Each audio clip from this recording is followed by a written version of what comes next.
एक थी बारबी, प्यारी सी, एक छोटे से घर में रहती थी। उसका घर एक बड़े शहर के पास था। एक दिन बारबी अपनी धूल भरी अटारी साफ कर रही थी। उसे एक पुराना लकड़ी का संदूक मिला। उसने संदूक खोला। अंदर एक नक्शा था, चमकता हुआ। नक्शे में उड़ने वाले टापू बने थे और रंग बिरंगे पुल, इंद्रधनुष जैसे। बारबी ने सोचा, वाह, ये तो जादुई दुनिया है। बारबी ने नक्शे को ध्यान से देखा। उसने सोचा, चलो घूम के आते हैं। वो एक जादुई दरवाजे के पास गई जो नक्शे में दिखाया गया था। उसने दरवाजा खोला और अंदर चली गई। वाह, कितने सुंदर टापू।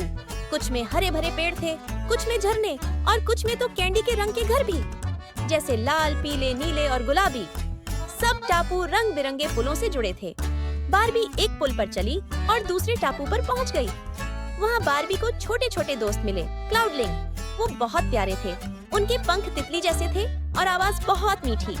क्लाउडलिंग ने कहा, हमारी दुनिया खतरे में है, ये रंग बिरंगे पुल टूट रहे हैं। बारबी ने पूछा, क्या हुआ, क्यों टूट रहे हैं?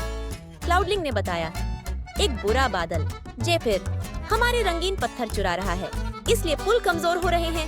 ये पत्थर बहुत जादुई हैं, इन्हीं से पुल टिके हैं। बारबी ने कहा, मैं तुम्हारी मदद करूंगी। मैं जेफिर को पत्थर वापस लाने के लिए मनाऊंगी। वो सबसे पहले एक टापू पर गई जहाँ एक बड़ा जादुई पेड़ था। पेड़ पर सुंदर फूल लगे थे और पत्तियां गाने गा रही थी। बारबी ने पेड़ के पास बैठकर एक गाना गाया और पेड़ ने उसे एक रंगीन पत्थर दिया। फिर वो दूसरे टापू पर गई जहाँ बहुत सारे शीशे थे। हर शीशे में बारबी अलग अलग दिख रही थी। बारबी ने अपना असली पत्थर पहचाना जो एक दिल वाले शीशे में था और दूसरा पत्थर मिल गया। उसने तीसरा पत्थर कैंडी वाले टापू पर ढूंढा। वहाँ कैंडी के महल थे, चॉकलेट की नदियाँ और गम ड्रॉप के पहाड़। बारबी ने एक कैंडी स्टिक से चिपचिपे जाल पार किया और तीसरा पत्थर भी मिल गया। आखिर में वो सितारों वाले टापू पर गई जहाँ चमकते सितारे थे। उसने सितारों को एक खास पैटर्न में सजाया और चौथा पत्थर भी ले लिया। अब सारे पुल ठीक हो गए, लेकिन जेफिर कहाँ था? बारबी आखिरी टापू पर गई और वहाँ जेफिर को देखा।